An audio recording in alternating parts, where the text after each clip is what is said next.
Alright guys, I'm here with the TNA Lockdown 2012 review, and this show was a colossal disappointment in my opinion. I just got done watching it, and it's very hard to find anything good about this show. And I'm not, if you've watched my other videos, I'm not a TNA hater. I don't bash on the company all the time.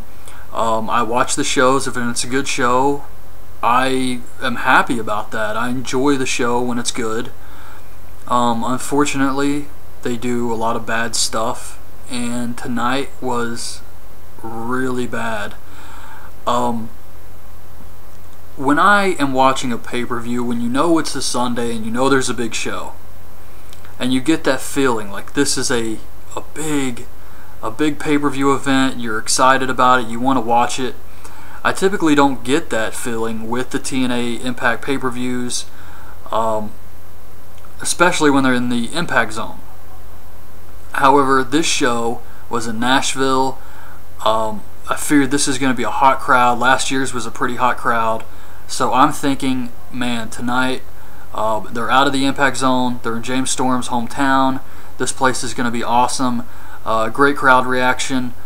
Oh, hell no. This crowd was dead for everything. Seriously, everything. So, let me see here. Backstage, the show opens up and we see Garrett talking to his team. He says he wants to be the first guy in the match. He says he knows he's going to get his ass kicked, but he wants to earn everyone's respect. This was just, they open with the Lethal Lockdown match. Garrett comes out and then Gunner. The first thing I see is backstage, Gunner on his way to the ring. He's walking through like this backstage area, and he walks right by Mr. Anderson. He's like drinking water or something. So I'm already thinking this is bad, because on Impact, Anderson was so pissed off at this guy that he lost the match and got disqualified because he refused to stop attacking him. And the first thing we see is Gunner walk right by him like, hey, Anderson doesn't even care. So I thought that was a little bad. But anyways, they start wrestling. Bully Ray's the next guy. Bully and Gunner work over Garrett. Fans chant for Austin Aries. Austin Aries comes out. Then we get Kazarian, who has a shaved head now. The fans chant, "You look stupid," at him. When he came out, no one even recognized him. Then we get AJ. He got a pretty big pop. Christopher Daniels, Mr. Anderson, Eric Bischoff, and finally RVD. Anderson does the thing where he summons the microphone, and the top of the cage comes down with the weapons. It's like a hockey stick, guitar, a trash can, Singapore cane, a chair. So everybody ends up getting laid out. It comes down to Eric and Garrett Bischoff. Eric starts caning Garrett. Garrett gets up, hits him with a guitar, gets the win. So Eric is forced to leave, and he can never use the Bischoff name again. I'm still wondering what was the point of the best-of-3 match on Impact this week. They did this best-of-3 where a guy would get an extra member on his team. Bischoff's team, or Eric Bischoff's team, won, and they did not get an extra guy. What the hell was the point of this? So Garrett wins. We're going to have to see him. I don't know where they're going to go with this, and I really don't care. And to be honest, this was like the hottest the crowd was all night. Besides maybe the very end of Storm versus Roode. Besides that, and I guess they were pretty hot for Hardy Angle. Other than that, this was like the hottest, and it was for guys like AJ and Aries. Then we get Motor City Machine Guns versus Joe and Magnus for the tag titles. I don't know if there was a music problem, but it didn't play the usual Motor City theme song. Maybe they changed it or added something to it, I don't know. Joe and Magnus actually retained the belts here with the snapmare into the elbow drop. I thought it was okay, but the crowd could care less. Then we see Robbie E backstage talking to Jeremy Borash. He says something about hamster slinging. Says he's going to win back his TV title. We get Robbie E with Rob Terry versus Devon for the TV title. Crowd really doesn't care. Devon wins with a spine buster. So we got a TV champion who's never on TV. Rob Terry gets in the ring after the match and lays him out. That was it.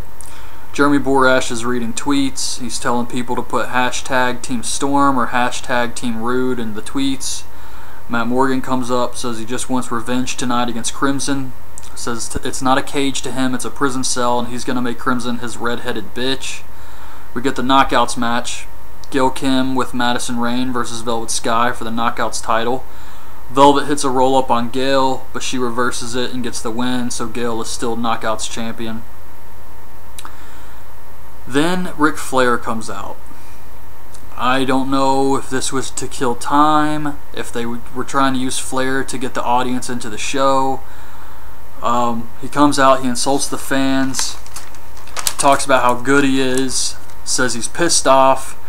Hogan ended Eric's career. Hogan comes out, says Flair's the greatest of all time, and Flair says that he doesn't like how Hogan's running this company.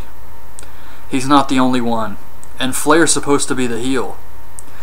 So Hogan says Eric will never be a part of Impact again, and he can't use the name Bischoff. Hogan says everyone knows that if him and Flair go at it right now, they'll tear the roof off this place. Man, this guy is freaking delusional. So Flair takes his jacket off, and while he's got his jacket on his arms, Hogan punches him. He leaves the ring. Flair starts taking his clothes off and doing moves in the ring by himself. This was just insane. This entire segment was just insane. And Flair legit looked lost to me. Like he was completely out of his mind. Like he was lost and didn't know what the hell was going on. He just was crazy. It was like a public breakdown or something. It was very strange. So we get Matt Morgan versus Crimson. Matt Morgan's foot gets tangled in the ropes, and so Crimson climbs out of the cage and wins the match. And when I mean tangled, I mean his foot is over the second rope. This was too much for Matt Morgan, the 7-foot-tall giant. His foot being draped over the second rope ended the match for him right there. He was helpless. So Crimson just left and won. Like I said, crowd was dead for everything. Nobody cared about this. Everybody was just sitting. Meant nothing. Kurt Angle versus Jeff Hardy. I know that this match, going into it, Kurt Angle was hurt with the hamstring injury. Hardy gets busted open. Hardy actually hits the Twist of Fate and 2 swantons in a row, and Angle kicks out. That's a bit much for me. I understand they want to make it important and have the near falls, but the Twist of Fate and 2 swantons, that's really pushing it. Hardy eventually wins with a swanton off the top of the cage. This was pretty crazy, very high up in the air. So Hardy wins. I'm glad Angle didn't try to kill himself here tonight by doing a moonsault off the top of this damn thing. But this match was good. I don't think it was great by any means. It's not like a 5-star classic, but I thought it was good. Probably one of the best matches on the show besides the main event. Actually, I would have to say this was better than the main event. This is probably the best match. We get Rosita and Sarita versus Eric Young and ODB for the Knockouts tag titles. This match was just thrown on here. Taz is talking about Eric Young keeping peanuts in his beard or some shit like this. Eric Young did nothing this entire match. He didn't even take his pants off and do the gimmick where he just gets naked and runs around. ODB did all the wrestling. She wins with a TKO on Rosita, and that was it. We see Bobby Roode cutting a promo. This was really funny. They cut to Bobby Roode backstage cutting a promo, and the mics are still near Taz or something, and you just hear all these people chanting at Taz. Human suplex, ECW, and I guess they told him to quit because then they stopped doing it and you didn't hear it anymore. But for a while, that's all you could hear. You couldn't even hear Bobby Roode. So Roode just says that he's coming for blood. We get the main event. Roode versus Storm for the world title. Storm arrives in a truck. The two guys brawl around the cage for a while. Storm gets busted open. Roode gets busted open. Storm goes for a super kick, but Roode pulls the ref in front of him like a shield, and the ref gets taken out. Roode could have easily just walked out of the cage at this point, but he goes back and gets a beer bottle. He hits Storm with the beer bottle, gets the other ref to come in the ring, pins Storm. Storm kicks out. Crowd was really excited at this point. They were hot for this, but like I said, Roode pins him and he kicks out and he's like in shock, but he could have walked out of the cage when he got the beer bottle. I mean, it was kind of strange, and the ref had to hand him the beer. It's like, hey, I hope you're not going to use this on that guy. But yeah, so eventually James Storm hits a super kick on Roode, and he super kicks Roode out of the cage. So the crowd's hot.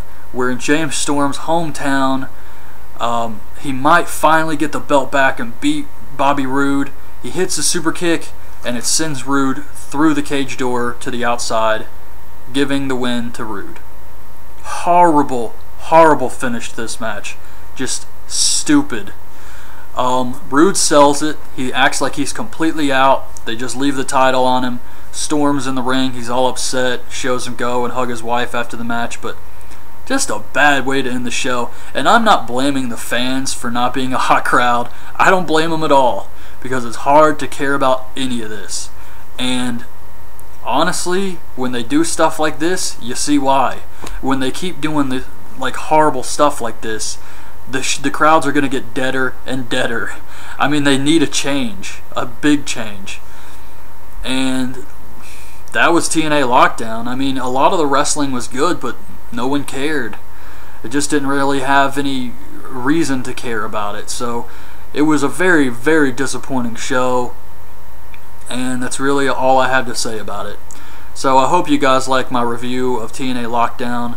I hope you at least got some entertainment out of this video, and that's it really. So subscribe to the channel if you haven't. Thanks to everybody who has subscribed to the channel, and if you saw Lockdown, leave your thoughts on the show in the comments below. And I will be back tomorrow night with my review of Monday Night Raw. So thanks for watching. Bye.